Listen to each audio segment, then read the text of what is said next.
have four main ways that you can vote in California, right? Well, two main ways that we often think about, which is voting in person and voting using a vote by mail ballot. But you can return that vote by mail ballot through the mail, through USPS, but you also can drop it off at an official drop box location, or you can drop it off at a staffed voting location, a polling place or vote center, depending on the system that you have in your county. What happened in 2024? Well, we still saw a very high percentage of all ballots cast being vote by mail ballots, but we did see a decline in the proportion.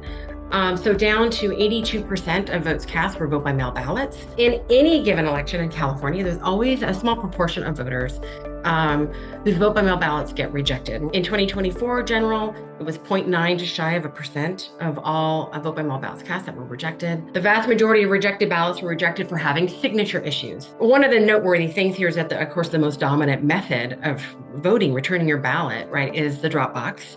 But also that we see 18% of all ballots still cast being in person. And again, this is an increase. On election day itself, drop box voting was the most common method, followed closely by in-person voting. Very few young voters aged 18 to 24 cast their ballot early. Historically underrepresented groups voted in person at higher rates than the general population. Registered Republican voters cast ballots in person at higher rates than Democratic voters. And vote by mail rejection rates were highest among Latino and young voters. And then we're looking at the pie of early voters by vote propensity. Early voters were largely high propensity voters, although the histories varied across demographic groups.